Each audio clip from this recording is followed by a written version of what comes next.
참미예수님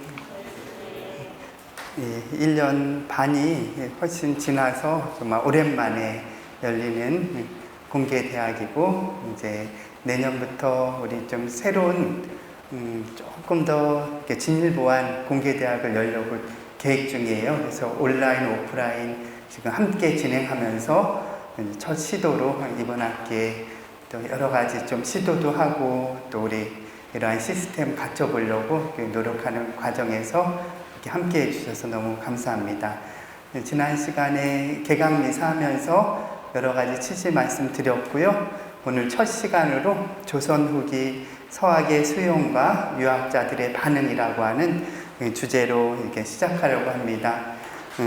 우리 이번에 수강하는 분들 중에는 신부님, 수녀님들도 학생으로 또 참여를 해주셨어요. 지난번에 미사도 함께 해주셨던 윤형연 가브리엘 전주교구 신부님 박사과정 하는 중에 함께 해주셨고, 수녀님도 학생으로 꾸준히 이제 참석해 주시고, 또 교회사 관심 있는 많은 우리 평신도 봉사자분들도 여기 많이 함께 해주셨습니다. 다시 한번 감사의 말씀 드리면서 두 번째 개강미사 이후에 두 번째 강의를 시작하겠습니다. 시작 기도를 제가 아주 특별한 걸로 준비했어요. 한번 바로 첫 우리 천주교를 받아들이는 이들이 한동안 외웠던 주님의 기도를 첫 시작 기도로 바치겠습니다. 한문본을 유리하면 한문을 읽으셔도 되고요. 오른쪽에 전승되고 있는 우리나라 첫 천주경 주님의 기도로 시작 기도를 바칠게요. 성부와 성자와 성령의 이름으로 아멘. 제천 아등 부자 아등 원이 명현성 이국 님겨 이지 승행 어디 여 천원 아등 망이 금일 여와 아일용 양이 면하체 여와 영면 부하 체자 우불 아허 하머 유감 내구 아어 흉악 암흥 성부와 성자와 성령의 이름으로 아멘. 주님의 기도 외운 것 같으세요? 네? 아니세요? 예, 이제 왼쪽에 이제 한문을 읽으면서 이렇게 따라가신 분은 이게 하늘에 계신 우리 아비 신자여 이렇게 하면서 뜻이 그렇겠다 하는데, 이제 여러 번 제가 그 교회사 개론 같은 데서 혹시 들으신 분은 아시겠지만 1838년에 앵베르 주교님 시대 때 이렇게 한문으로 읽는 이러한 주님의 기도나 기도문을 개정해서 이제 하늘에 계신 우리 아비 신자여로 이렇게 변화가 됩니다. 그 이전까지는 하느님께 천주께 기도하는 것이기에 바로 한문으로 해야 된다라고 결의를 함으로써 이런 식으로 기도를 바쳤죠. 천주경을 우리가 시작 기도로 바쳤습니다. 오늘 서학에 수용하고 그 유학자들, 이 유학자들 가운데는 천주교를 받아들인 사람도 있고 배척한 사람도 있어요. 그래서 제가 가장 대표적인 인물들을 통해 가지고 특히 영혼론이라고 하는 걸 어떻게 받아들였는지 배척했는지를 중심으로 전개를 할 거예요. 그래서 일단 서학의 수용을 통해서 우리는 천주교를 들여왔는데요. 그렇다면 서학이 뭘까요?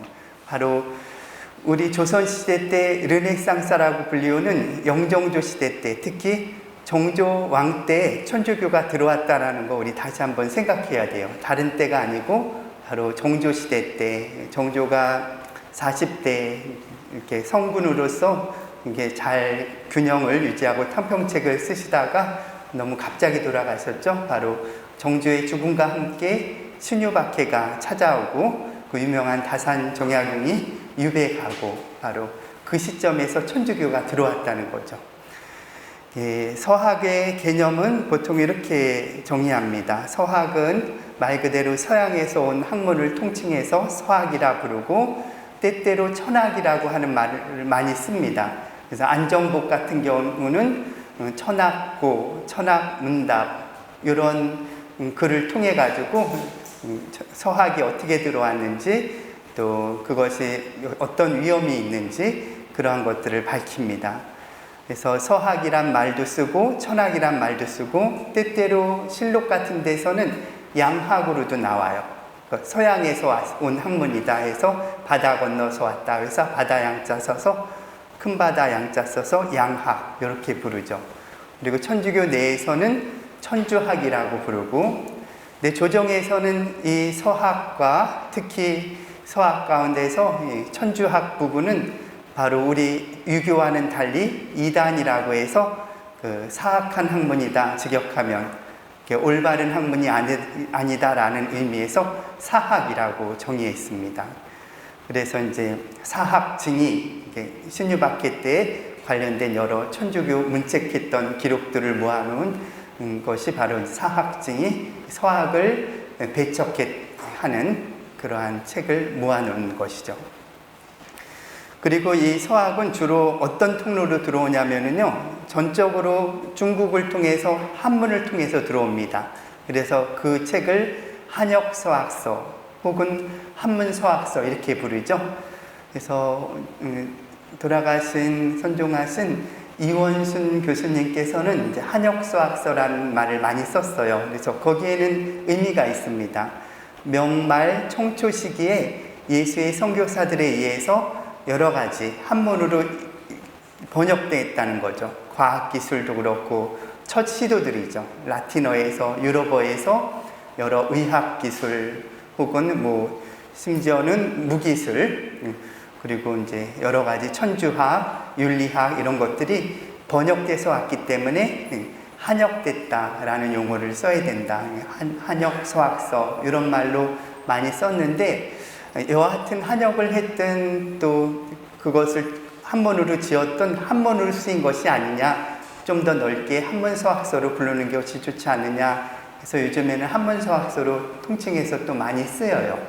여하튼 그 내포된 의미는 유럽의 여러 서양의 학문들이 한문을 매개로 해서 그 책이 만들어졌을 때 그것을 한문서학서 혹은 한역서학서라고 부른다고 할 수 있죠.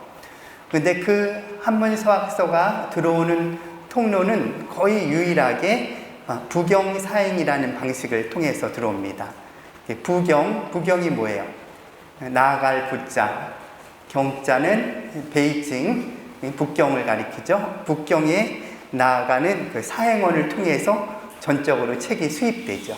그래서 그들을 연행사라고도 부르고, 혹은 그 조선 후기에 가면은 1년에 한 번씩 연말보고 형식으로 동지사로 보내기 때문에 동지사라고도 그렇게 부릅니다. 근데 그렇게 처음에는 이 서적들이요, 되게 천학초암이라고 하는 그 이지조가 묶은 총서를 통해서 들어와요. 나중에 소개해 드릴 텐데, 천학초암에는 한 10여 권의 과학기술 서적과 함께 또 10여 권의 윤리도덕, 약간의 천주학, 천주시를 비롯한 천주학의 일부 서적들이 모아져 있는 것이거든요. 그래서 서학의 2편이 리편, 이치리자의 리편이 바로 천주학, 윤리학 이러한 부분이 들어가 있는 거고, 그릇기자, 이 기편이 바로 과학기술과 관련된 것, 천문학, 심지어는 이렇게 측량학 같은 것도 들어가 있고요. 지진설 이런 것들도 거기에 들어가 있죠. 처음에는 이제 그러한 총서를 통해서 이론적인 서학이 많이 들어왔다가 천주교가 좀 더 깊이 있게 서적을 통해서 들어온 것은 역시 이승훈 이후에 전례가 들어왔을 때, 바로 기도를 어떻게 하고 세례를 어떻게 하고 이승훈의 기점을 통해서 그 천주교의 실천적인 부분 서적이 더 많이 들어왔을 거라고 추정합니다. 그래서 다시 한번 이지조의 천학초암을 말씀드리는데요. 이 책을 조금 강조하는 이유는 이따가 말씀드릴 안정복, 신우담 이런 사람들은 이 천학초암을 통해서 영원여자, 천주시리, 서학범 이런 책들을 보게 돼요. 열람을 하게 되고 조선에 들어왔다는 얘기죠. 그래서 왜 영혼론이 잘못됐는가 이런 것들을 비판을 하게 돼요. 그러니까 천학초암은 어쩌면 천주교가 신앙 공동체로, 기도 공동체로 시작되기 전에 바로 시작되기 전에 이미 이 책은 들어왔었다는 거죠. 유학자들에 의해서 이미 비판이 됐고, 그런 가운데서 일부는 그것을 실천하고 그것이 바로 진리다라고 믿고, 심지어는 온몸을 다해서 실천하면서 그것을 신앙을 살았던 거죠. 그래서 천학초함의 리편은 종교 윤리에 관한 책이고요. 거기에는 서학범, 긴 시편, 교훈, 25원, 또 천주시리, 변학유도, 7급, 책들 좀 이렇게 들어보신 적 있죠? 교훈, 우정에 관한 것들, 또 천주시리, 어떻게 보면 천주 존재에 대한 어떤 여러 가지 이렇게 이론적인 증명이라 그럴까요? 변학유독은 불교를 비판한 편지를 모아둔 거예요. 7급, 바로 칠제종을 극복하는 수양서라고 할 수 있고, 특히 영혼여작 같은 경우는 영혼론을 요약해 놓은 겁니다. 또 기편을 볼까요? 그릇기자를 쓰는 기편, 이제 과학기술관계. 제가 태서수법을 빨간색으로 쳐 놓은 것은 안정복이 자신이 수장하고 있는 그 문집 총서가 있어요. 안정복이 갖고 있었던 서적 제목들이 쭉 나열되어 있는데, 태서수법이 제일 앞쪽에 들어가 있습니다. 그리고 정약용의 목민심서라던가 그런 서적에 보면은 물을 관리하는 책에 있어서 태서수법만한 책은 없다라고 단언을 해요. 이것은 그 서학서인데도 불구하고 물을 관리하는 어떤 서적으로서 통용되고 있었다는 거죠. 이거에 대해서는 굳이 천주교와 상관없이 충분히 과학기술로 받아들였다는 거죠. 기하원본, 기하학을 소개했던 것, 천문학, 천문학에 대한 것들, 그리고 그 외에 수학과 지진 관련된 측량법, 지진을 어떻게 진단하는지 이런 책들이 이미 들어와 있었습니다. 그 초기에 서학이 우리나라에 통용이 되고, 유학자들이 이제 여러 천주교의 이론적인 것, 수양적인 것, 혹은 또 과학기술을 받을 때 그 조정에서의 반응을 한번 볼게요. 이 이야기는 을사추조 적발 사건이라고, 김범우의 명례방 공동체 사건 이후에 바로 형조판서였던 김화진이 말한 것이 요약되어 있는 겁니다. 사학증에서 발췌한 거예요. 이런 내용이에요. 한번 이렇게 속으로 읽어볼까요? 근래 서양학이 공허한 사실을 꾸며서 화복을 주장하니 그 언사의 호황함과 취지의 괴이함은 석가의 방해 별파에 불과하고. 조금 끊어볼까요? 그래서 이 서양학은 마치 석가, 불교의 방해 별파가 뭘까요? 방해는 이제 옆길이라는 뜻이에요. 옆길, 샛길, 그러니까 이단을 가리킵니다. 이단의 별중에, 불교의 이단의 어떤 별파와 같고, 그 글에서 말하는 바 천당, 지옥, 육신, 영혼 등에 대한 말은 정상적인 경륜이 아님을 알겠노라. 경륜, 길, 정상적인 정도가 바른 길이 아니다. 왜냐하면 그것은 불교, 유학이 배척하는 불교의 일종인 것 같다. 슬프다. 상처는 멀고 멀어 소리도 없고 냄새도 없는 것인데 어떻게 하느님의 형체를 모상할 수 있다는 것인가 하면서 이제 조정이 천주교를 비판하는 대목이에요. 이에 감히 인상을, 사람의 모상을 묘사하여 야소라고 칭하고, 사실에 봉안하여 사적인 자기 개인집에 예수님 형상을요, 상본을 봉하는, 신주를 이렇게 봉안하듯이 이렇게 모셔두는 걸 가리킵니다.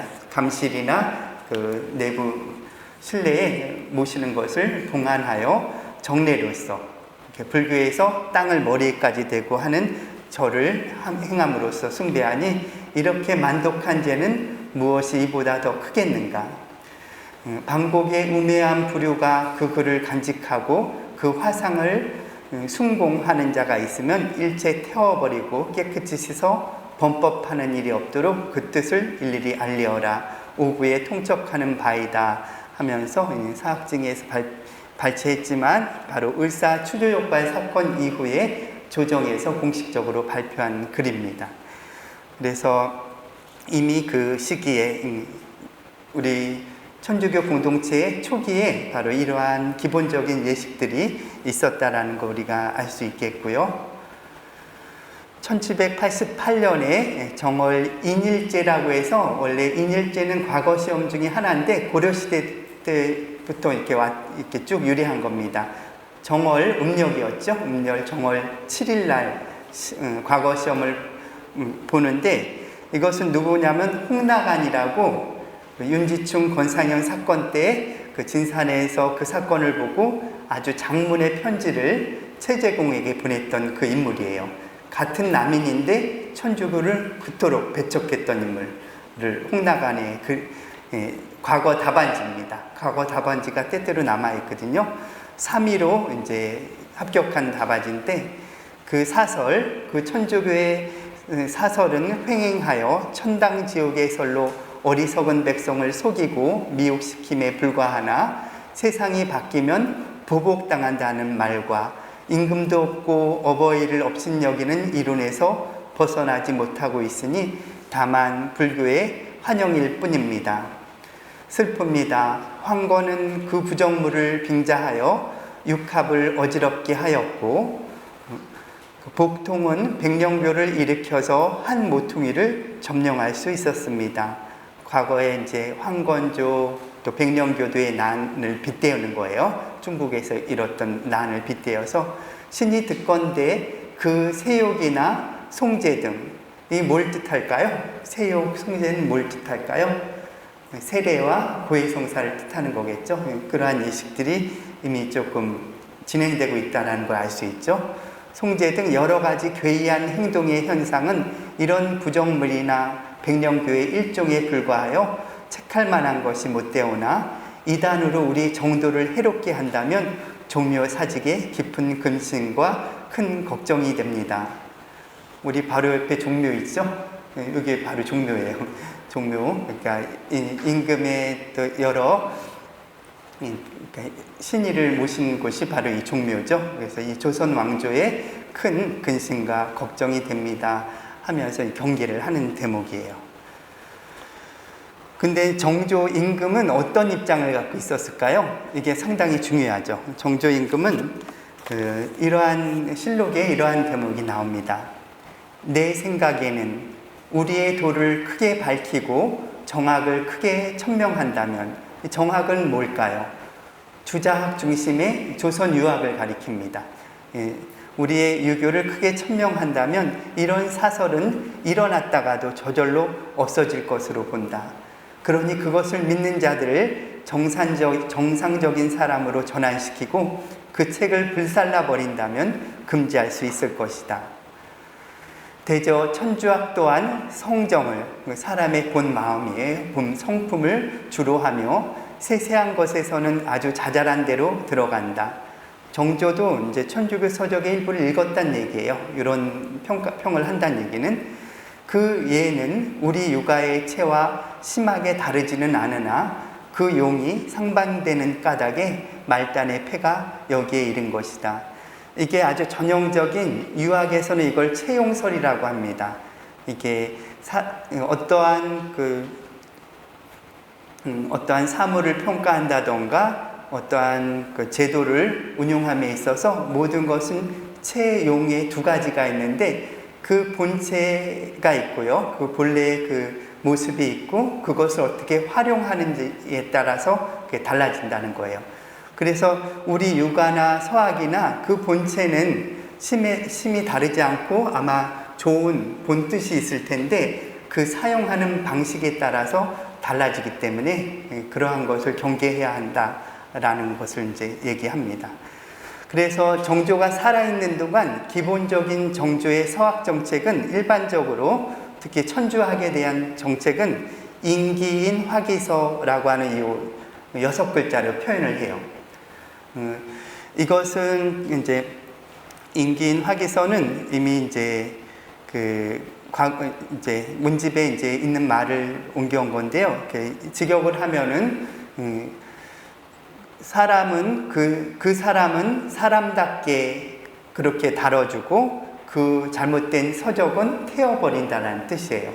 근데 이 제도는 나름대로 이제 원래 불교를 비판할 때 쓰던 방식인데 사실은 이거야말로 크게 잘못된 거였어요.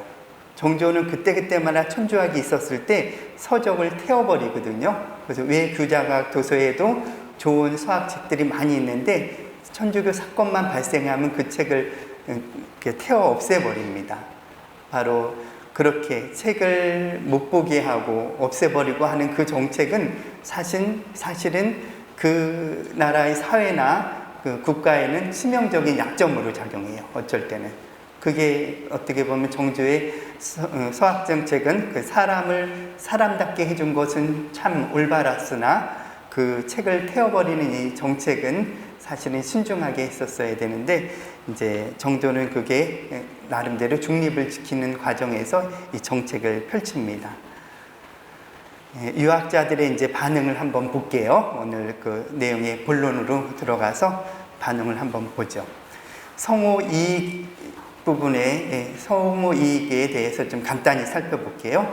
제가 개강미사 때 간단히 말씀드렸을 거예요. 바로 성호 이익이 바로 과학기술에 대해서는 정말 극찬을 냈죠. 아마 맹자가 이 성인이 다시 태어나도 이 법칙을 따를 것이다. 그러나 이제 그 천주교에 대해서는 어떤 부분은 칠극 같은 경우는 유학보다 수양론에 대해서 이렇게 자세히 나갈 수가 있을까 하고 약간 이렇게 좋다라고 평가하면서도 이거는 일종의 불교의 찌끄러기를 모은 별파가 아닌가라고 하는, 왜냐하면 그 숭유억불 정책에서 조선시대에는 불교를 좀 나쁘게 평가하고 있었거든요. 그래서 서양 역법의 정확성은 이렇게 평가했죠. 성인이 다시 태어난다 해도 반드시 이를 쫓으리라 라고 하는 이런 표현으로 극찬을 한 거죠. 그리고 천주실의 칠극을 탐독하고 나서 이런 평가를 하게 되는데 그 학은 오로지 천주라고 하는 인격신을 흠숭하는데 천주란 곧 우리 유가의 상제이며 이제 서경에 보면은 상제께서 이 세상을 굽어보신다, 상제를 밝히 섬기며 이런 좀 인격적인 요소들이 나타나요. 상제라고 하는 가장 천상의 어떻게 보면은 가장 큰 신이라고 할까요? 유교 안에서 그런 존재이기 때문에 유가의 상제이며 그 공경하고 섬기며 두려워하며 또 믿음은 불씨가 석가를 대함과 같다. 천당 지옥설을 가지고 권징한다. 널리 인도하고 교화하며 예수를 위하니 예수는 서양에서의 구세주의다 하면서 천주시를 이제 살펴보고 이런 평가를 하게 됩니다. 그러면은 이제 바로 그 성호 이익의 제자들에서 이제 갈려요. 성호 이익의 제자들 안에서 수남 안정보 또 이렇게 신우담 같은 도나 신우담 같은 인물은 서학을 배척하면서 서학편, 천학고, 천학문담이라고 하는 책을 통해서 비판을 하게 되고요. 이제 권처씨 같은 인물은 또 그쪽 계열에서 천주학이 올바르다라고 해서 천주학을 실천하는 쪽으로 이제 갈리게 되죠. 이제 그 문제점을 조금 함께 얘기할게요. 그 초점이 이렇게 서로 상충된 부분이 무엇인가라는 걸 좀 말씀드릴게요. 마테오 리치는 이런 문제 제기를 해요. 천주시대에서 그 유학을 비판합니다. 제가 보기에 무국이면서 태극의 그림은 단지 홀수와 짝수의 현상을 취하여 말한 것에 지나지 않습니다. 그 형상이 어느 개체에 존재하고 있습니까? 태극은 하늘과 땅의 실체를 창조하지 못함을 알 수 있을 뿐입니다. 태극이라는 것이 단지 리라고 해석된다면 천지만물의 근원이 될 수 없을 것입니다. 근데 이 비판은 특히 조선에서는 상당히 좀 치명적인 비판이에요. 왜냐하면 우리는 음양오행설 안에서 이렇게 우주론을 또 이렇게 어떤 세계관을 설명하거든요. 오행이 어떤 기운을 통해서 서로 기운이 있을 때 생성되고 기운이 떨어질 때 가라앉고 하면서 순환하는 구조 안에서 음양의 조화로 오행이 움직이면서 창조됐다가 생성됐다가 소멸했다가 순환 구조로 이루어졌는데 그 모든 것의 뿌리는 태극을 가리킵니다. 태극이라고 하는 원리를 가리켜요. 그리고 이제 이 태극은 바로 유학에서는 성이고 천명이고 그리고 주자학에서는 그 성이 바로 리치입니다. 이치예요. 그래서 성리학이라고 하는 것은 성은 곧 이치다. 성즉 리다 해가지고 성리학으로 통치하는 건데 그것을 건드리는 거죠. 마치 유학에서의 최고 원리를 가지고 그거는 아무것도 아니고 신적인 요소도 아무것도 없고 음양도 짝수일 수밖에 되지 않은 아무것도 아니다라고 하니까 굉장히 핵심을 건드린 거죠.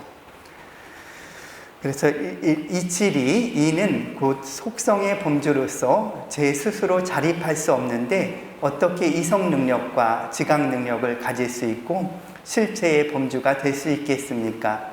리는 이치리는 사람보다도 비천합니다. 이치는 사물을 위한 것이지 사물이 이치를 위한 것이 아닙니다. 라고 아주 핵심적으로 우리가 신봉하고 있는 성리학, 주자학을 건드려 버립니다. 그래서 이것을 다시 한번 유학안에서 조금 정리하면은요, 중용 첫 구절에 천명지위 성이요. 하늘의 천명이 바로 인간의 본성이라는 거죠. 천명은 성이고, 주자학에 의하면 성즉리예요. 이 본성은 하나의 이치입니다. 우리가 양반으로 태어났으면 양반으로 이치를 따라서 사는 거고, 노비로 태어났으면 평생 노비로 그 이치에 따라 살아야 되는 거죠. 그리고 이 이치는 유학에서 태극도설 안에서는 태극을 가리킵니다. 태극은 동시에 무극이라고 표현도 되는 거죠. 그래서 성리학과 태극 음양오행설을 천주시리는 단 몇 줄 안에 비판을 해버리는 거죠. 이것이 이제 유학자들한테는 아주 심기를 건드리는 거였죠. 이제 영원여적과 서학변을 통해서 제가 영원론에 초점을 맞춰서 서로 어떤 차이가 있는지를 한번 말씀드려 볼게요. 영원여작은 이게 이제 아니마를 가리키는 우리 천주교에서 영혼을 가리켜요. 영혼이라는 말에 여작은 좀려자의 표주박 작자입니다. 좀려자의 표주박 둘 다 작은 거잖아요. 그래서 영혼론에 대해서 내가 아주 조금 개략적인 설명을 하겠습니다 하는 책이 영혼여작이에요. 그러니까 영혼론의 아주 중요한 내용만 요약해서 이 책에서 담습니다라는 책이 영혼여작입니다. 제 1편에서는 아니마라고 하는 영혼의 실체를 논하죠. 그 정의는 이렇습니다. 아니마는 자립지체라고 이렇게 정의를 내려요. 우리 사람은 보통 이 육신하고 영혼으로 이루어진다고 되어 있잖아요. 이 육신도 하나의 개체이고 자립체이지만, 그쵸? 우리 살아있는 동안. 그러나 그 속에 들어가 있는 이 영혼은 한 분 한 분이 고유하게 자립체로 있다는 거예요. substantia, 이건 실체라고 하는 우리 철학적으로 실체라고 번역되는 거거든요. 자립적으로 존재하는 가장 핵심적인 요소. 그래서 이것을 실체적 형상이라고 좀 상당히 어려운 철학적 용어를 쓰는데, 실체, 이 사람이라고 하는 이 실체, 여기에 가장 형상적으로 모습이, 그러니까 우리 사람의 어떤 모습을 가장 잘 표현한다 하면은 그 사람의 영혼을 가리킨다는 거예요. 그게 이제 포르마 substantialis인데, 그러니까 사람의 핵심은 뭐냐라고 했을 때 육신이 아니라 영혼이란 얘기예요. 쉽게 말하면 실제 형상은 사람은 여기에 나의 핵심은 나의 영혼이지 육신은 아니라는 거죠. 그런 내용이고요. 신우담은 그러한 내용에 대해서 반박을 해요. 이 영혼 여작을 쭉 읽고 나서 유학의 입장에서 이렇게 반박을 합니다. 혼이란 너희들이 영혼이라고 불렀는데 우리 유학에서 혼이란 형체에 의지하여 있는 것이고 형체가 이미 없어지면 흩어져 없어지는 것이다. 여기 너네 지금 영혼이 있다는데 사람이 죽는다면 그 의지할 그 육체가 없어졌기 때문에 혼은 떠나서 사라지고 없어진다는 얘기예요. 이게 바로 이제 혼백설을 말하는 거거든요. 혼백이 결합되어 있었는데 사람이 죽게 되면은 백은 육체로 땅에 들어가서 썩 없어지고 혼은 구천으로 올라가서 이제 제사 모실 때 잠깐 지내다가 흩어져 사라져 버린다는 게 이제 혼백설을 귀치산설이라고 불리우는 혼백설이거든요. 그런데 이제 그 천주교 측에서는 그게 이제 다른 거죠. 육신에 의존하는 것은 맞지만 그 근원에 있어서 그 영혼이라고 하는 것은 동물이나 식물하고 달리 생명이 끊어진다 하더라도 하느님이 부여한 존재이기 때문에 천사적인 능력으로 독립적으로 떨어져 산다는 얘기예요. 그런 차이가 있어요. 그래서 생혼과 각혼은 진료에서 생겨나 모두 그 실체에 의존하여 존재한다. 그러나 영혼은 천주에게서 부여받아 독자적으로 존재하므로 사람이 죽어도 사라지지 않는다. 근데 이게 참 어려운 문제인데요. 실제로 유교적인 중국 철학이나 유교 철학 안에서는 그 혼백설이나 이런 것에 의해서 영혼을 이해하기가 좀 어려워요.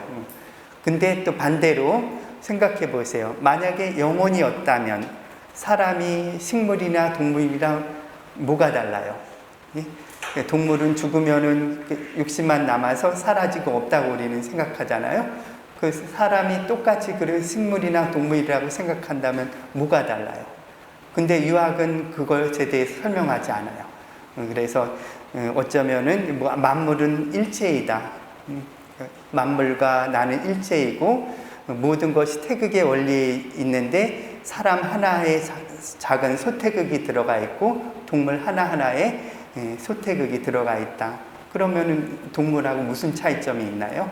바로 이제 거기에 서학과 유학의 큰 차이가 있습니다. 신우답은 또 한 번 논박합니다.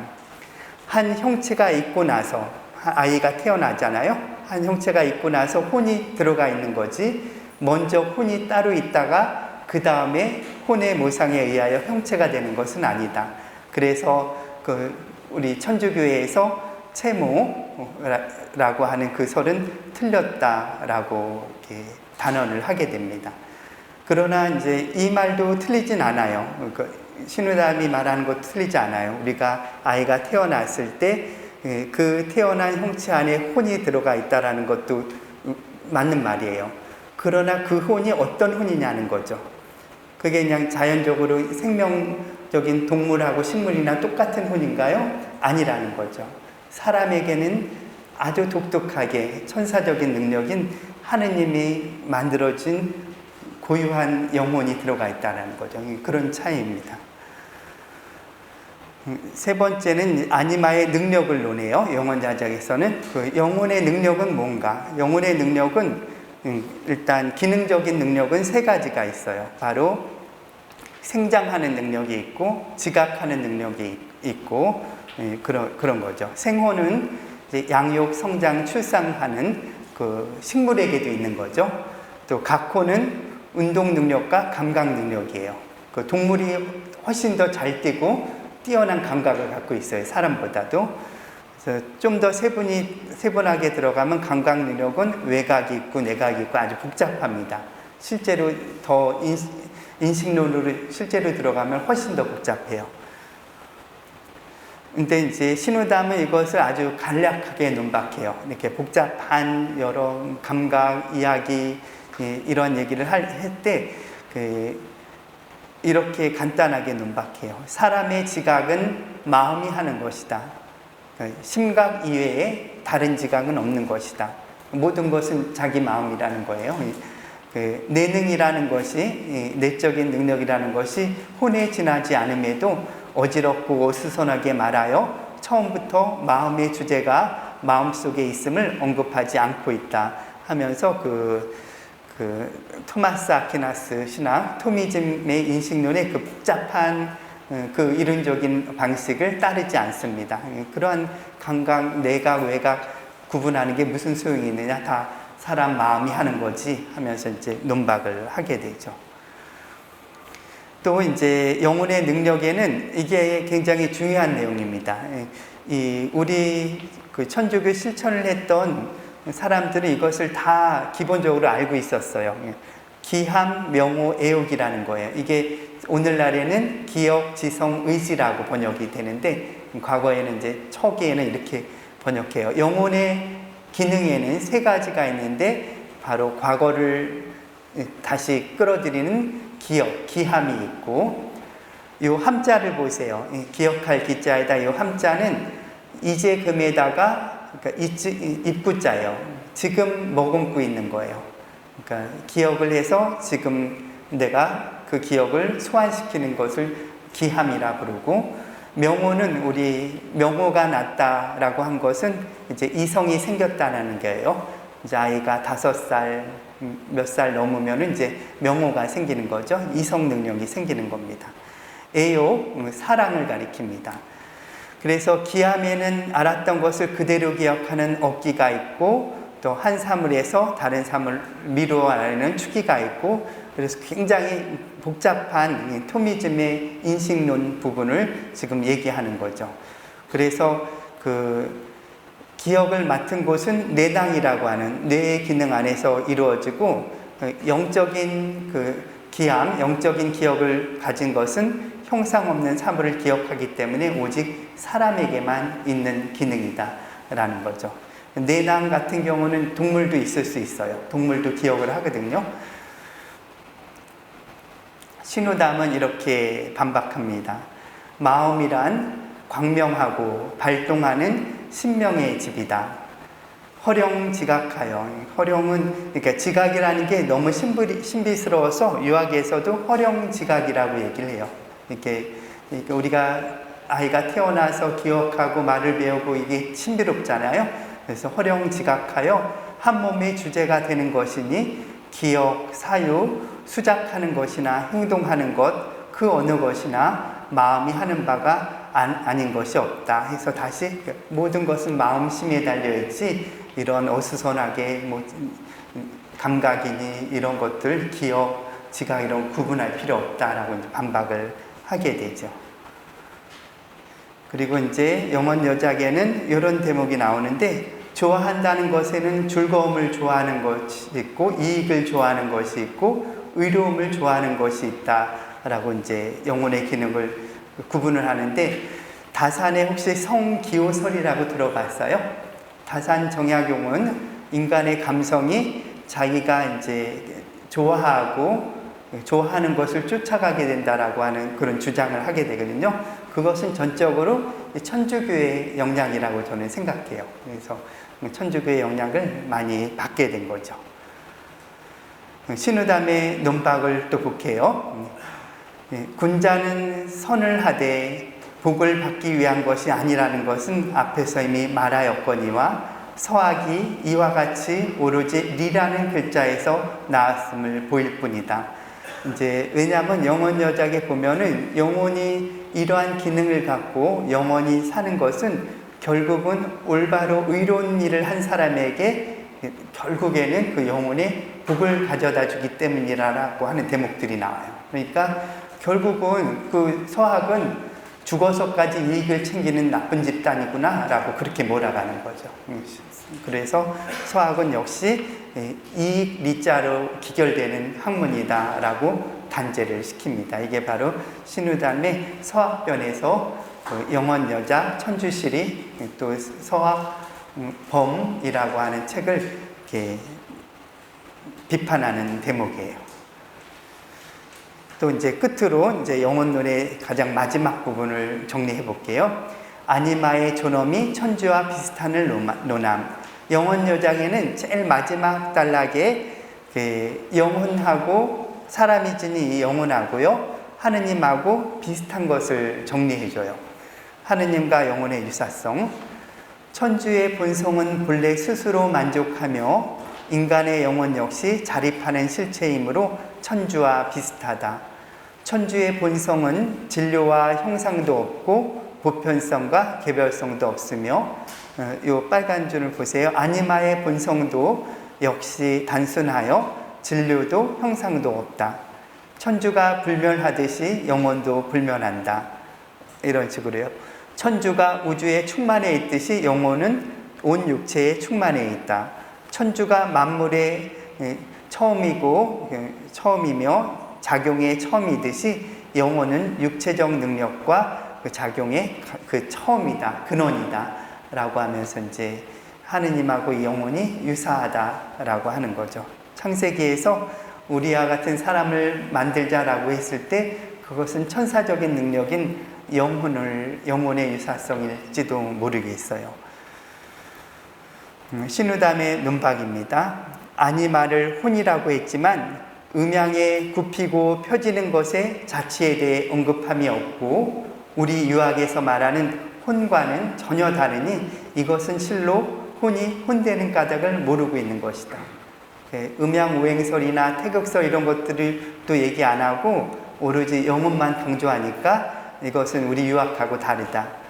오직 상제가 내려준 착함이 마음과 더불어 함께 생겨서 나의 성품이 된 것이다. 그러므로 우리 유학은 반드시 마음 다스리는 것을 학문으로 근본으로 삼고 있으며 하면서 이제 반박을 하게 되죠. 이제 또 마지막 부분이에요. 그 영혼여작이라고 하는 책의 마지막 대목인데, 지극한 아름다움은 지금 이 자리에서 눈으로 볼 수도 없고 귀로 들을 수도 없다. 오직 믿어야 하며 오직 다스려야 하며 오직 생각하여야 한다. 나에게 있어서 이 믿음과 바람과 생각함은 곧 천주가 베풀어준 가르침이며 내려준 도움인 것이다. 광명에는 사람의 힘으로 이치를 알 수 있는 본광과 자연을 초월하는 진광이 있다 하면서 우리가 믿음, 소망, 사랑이라고 불리우는 그러한 하느님을 향한 덕을 마지막으로 얘기해요. 그것은 이러한 그 하느님을 향한 덕이나 이런 것은 오로지 사람뿐이 없다라는 걸 강조하는 거예요.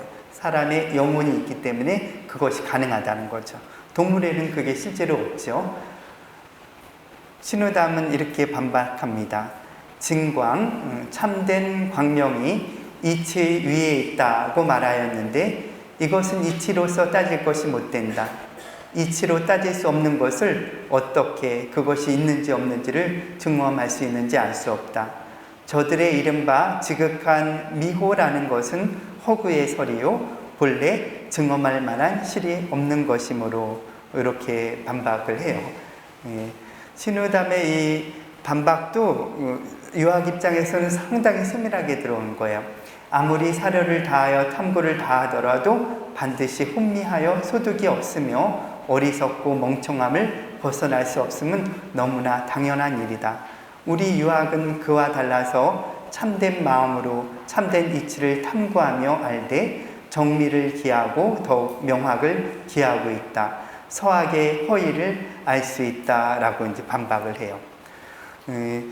근데 이제 이 신우담이 요거를 상당히 젊었을 때 썼다라고 우리는 보고 있어요. 서학변이라고 하는 이 문헌은 상당히 젊었을 때 썼거든요. 그래서 한번 서학의 그 책을 딱 보고 유학의 관점에서 젊은 혈기에 막 반박을 한 거죠. 근데 상당 부분은 유학의 입장에서는 세밀한데 어떤 부분은 너무 서학을 몰라도 또 그 세밀한 굉장히 분석적인 토미즘의 유럽 철학의 인식론 부분 같은 것들을 너무 이해하지 못한 상태에서 좀 반박을 한 것이 아닌가라는 생각은 듭니다.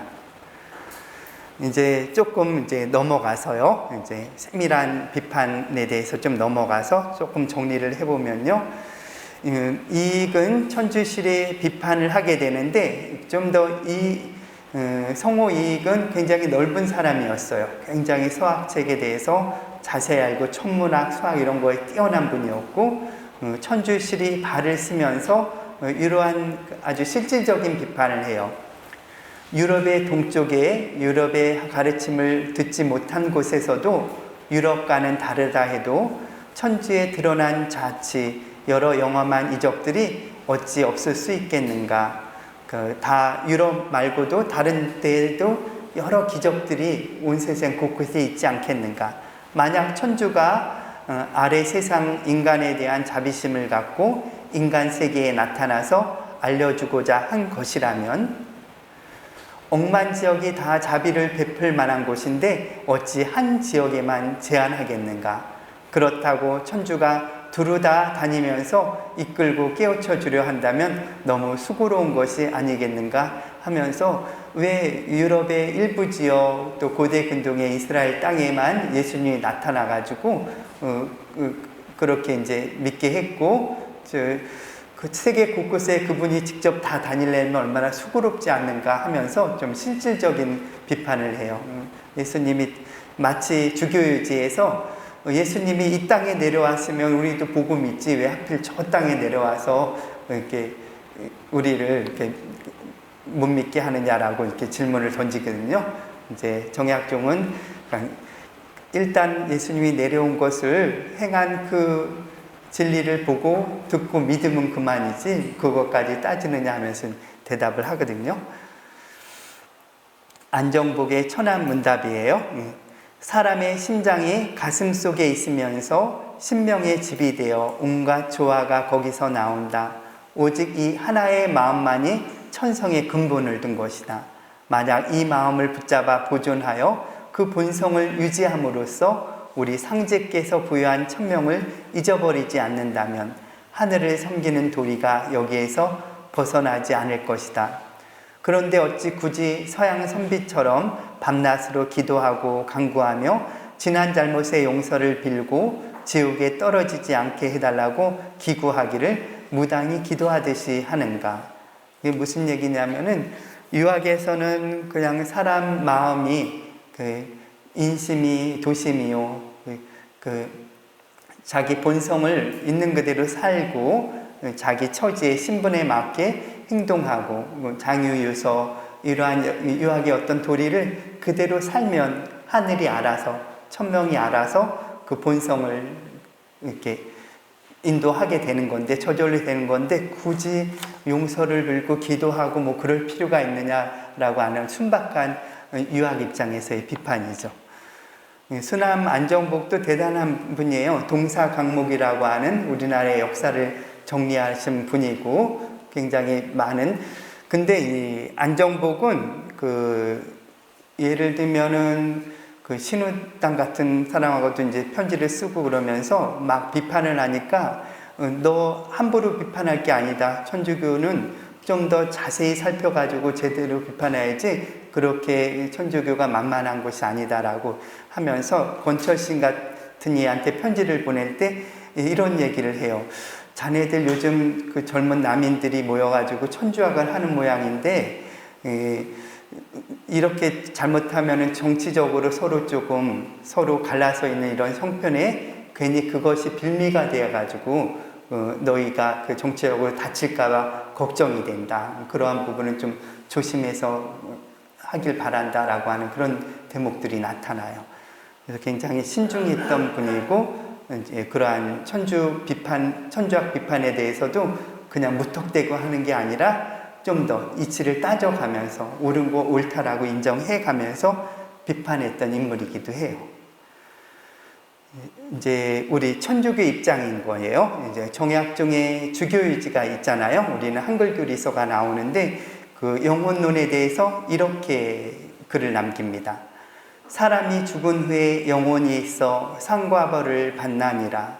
짐승의 혼은 제 몸에서 생긴 고로 배고프고 배부르고 춥고 더운 것이 제 몸에 붙은 일만 알기에 죽으면 그 몸에 붙었던 혼도 따라 없어지고 사람의 혼은 제 몸에서 생긴 것이 아니라 몸이 태어날 때 천주가 신령한 혼을 붙여주시니 그런 고로 제 몸 밖의 일도 좋아함이 있고 싫어함이 있으니 말하자면 남이 나를 기림으로 남이 나를 이렇게 격려해주고 이렇게 위로해줌으로 내 몸이 배부를 것이 없되 공연히 좋아하고 남이 나를 회방함으로 내 몸이 아플 것이 없되 공연히 싫어하니 이 좋아하고 싫어하는 마음이 반드시 그 몸으로 솟아나지 아니하고 혼으로부터 나오니 그러므로 사람은 짐승과 달라 영혼이 따로 있기에 몸이 죽어도 영혼은 따라 죽지 아니하나니라. 이런 대목은 어떻게 보세요? 좀 일리가 있기도 하고 아닌 것 같기도 하고 긴 것 같기도 하고 그러죠. 이제 오늘날에 이걸 심리학적인 해석이라고 부를 수도 있지만 우리도 생각해 보세요. 저 사람이 나를 주먹으로 때린 것도 아닌데 괜히 이렇게 보기만 하면 힘들고 막 그래요. 저 사람이 나한테 먹을 걸 잔뜩 준 것도 아닌데 격려해주고 그 힘으로 하나도 안 먹어도 배도 부르고 힘이 막 솟아나요. 예, 그것은 바로 우리에게 주신 그 영혼이 별도로 따로 있기 때문에 하느님이 이 신체 리듬이나 또 혹은 심지어 죽음과도 별도로 이 영혼이 자립적으로 생겨났기 때문이다라고 주장을 하는 거죠. 이제 조금 더 오늘 했던 것들을 이렇게 정리를 해볼게요. 이제 제가 이제 나눠준 이 프린트물은 대면하신 분들에게만 이번에는 이제 제공이 되는데, 그거가 조금 이 본 내용은 조금 달라졌어요. 그래서 좀 더 깊이 있는 연구를 하려면 거기는 참고 서적들을 한번 참고하면 좋겠고요. 천주교 서적의 전례 부분, 연행사를 통해서 서적을 수입해서 책을 통해서 문서 선교를 통해서 천주교가 들어옵니다. 왜 남인들 가운데 천주교 신자가 많았을까요? 아마 성우 이익 자신이 정치적으로 밀려난 남인이었고요. 이들은 정치에서 물러나서 이제 학문에 전념하게 돼요. 그리고 북경으로 연행을 갔던 출신들이 많아요. 이 남인 출신 중에. 그래서 그때 수입했던 서적들이 자기네 집안의 장서에 꽂혀 있었고, 그 가운데 책을 아무래도 더 깊이 읽다 보니까 또 천주학에 가까이 다가갈 수 있었던 거죠. 또 유학과 천주학의 충돌의 핵심 부분은 이제 영혼론에 있다라고 보는데, 유학은 삼강오륜의 인간 중심의 도덕론을 펼치죠. 그래서 논어에 보면 삼도 오르는데 죽음 이유를 어떻게 아는가. 이 혼이라고 하는 것은 기의 움직임에 따라 기운이 있을 때 살고 기운이 떨어지면 흩어져서 이제 사라진다. 기 치산설에 의지하는데, 우리는 그 혼을 영혼이라고 부르면서 하느님이 부여한 혼으로 보는 거죠. 도교에서는 천지개벽설이나 태극 음양 오행설을 주장하면서 유학하고 결합이 되죠.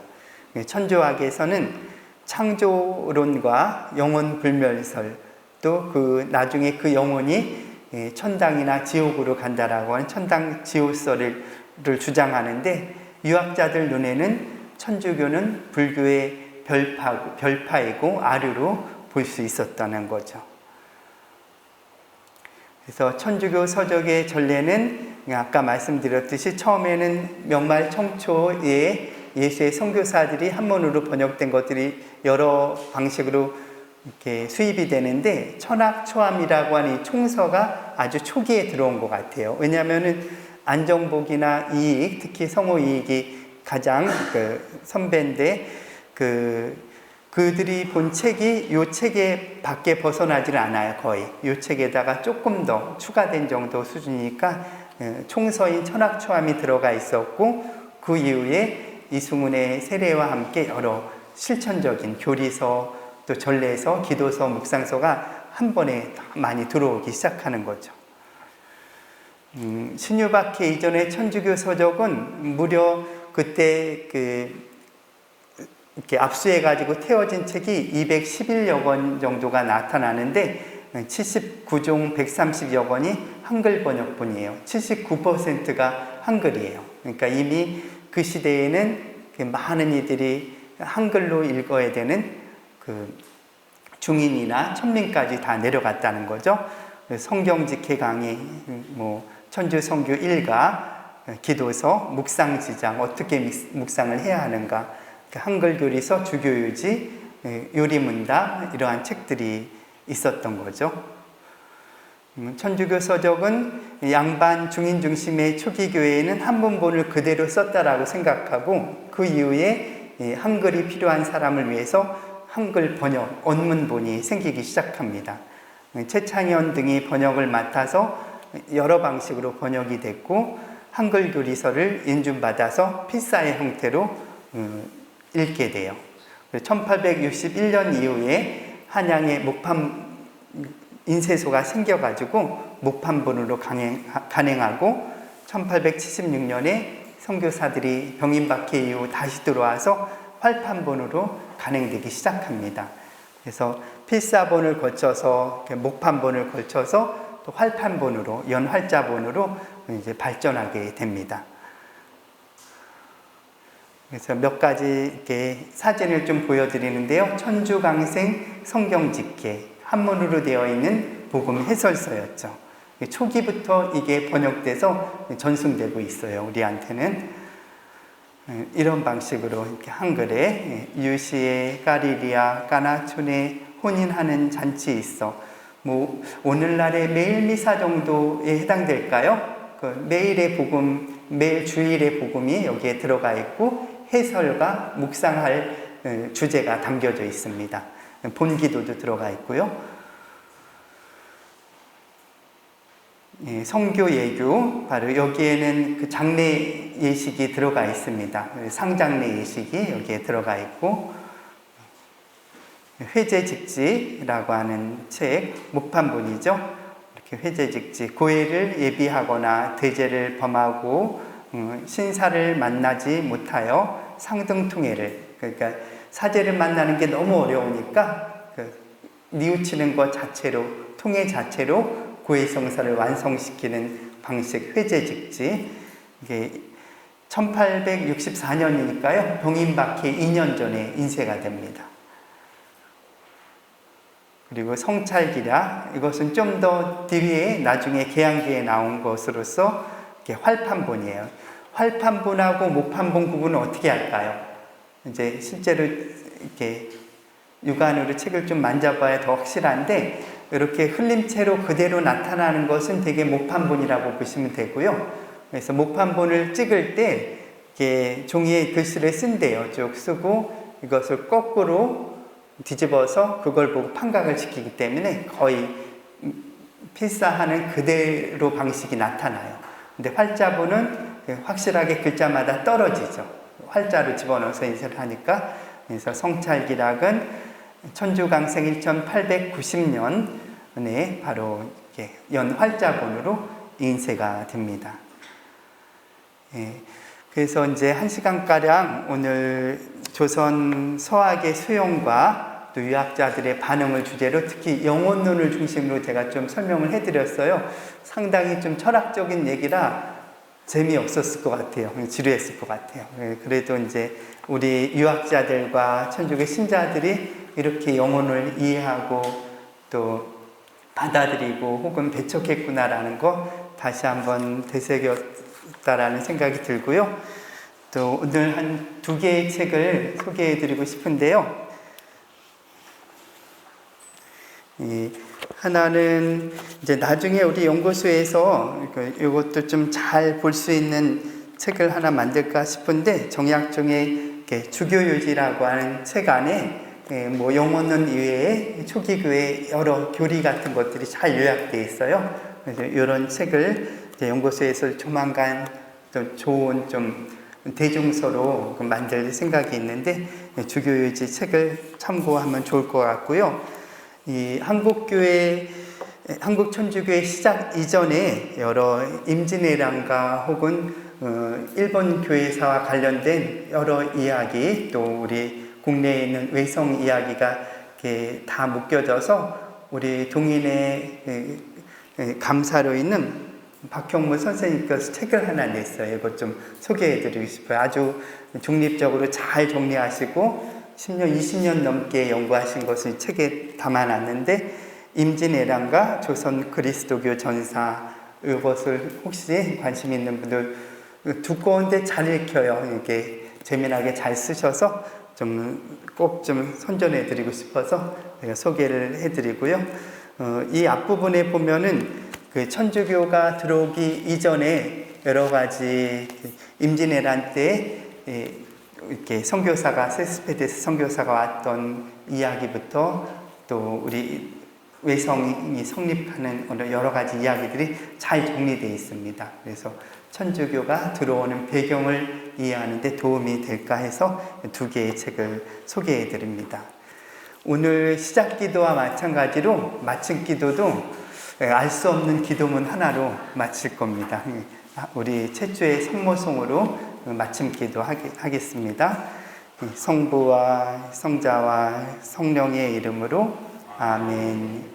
야우 마리아 만피 에라지아자 주여 이헤어 태중이위 찬미이 태자여수 병이 찬미 현주 성모 마리아 위아등 제인 금기 현주 아등 사우 아멘.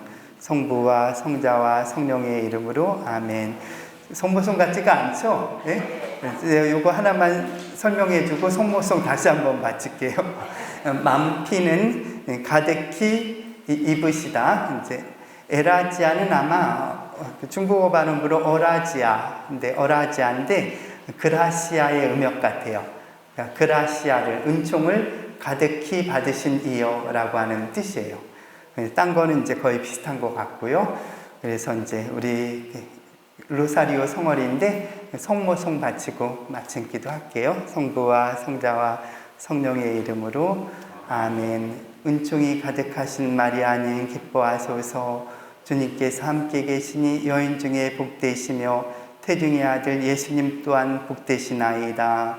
천주의 성모 마리아님 이제와 저희 죽을 때에 저희 죄인을 위하여 빌어주소서. 아멘. 성부와 성자와 성령의 이름으로 아멘. 수고 많으셨습니다.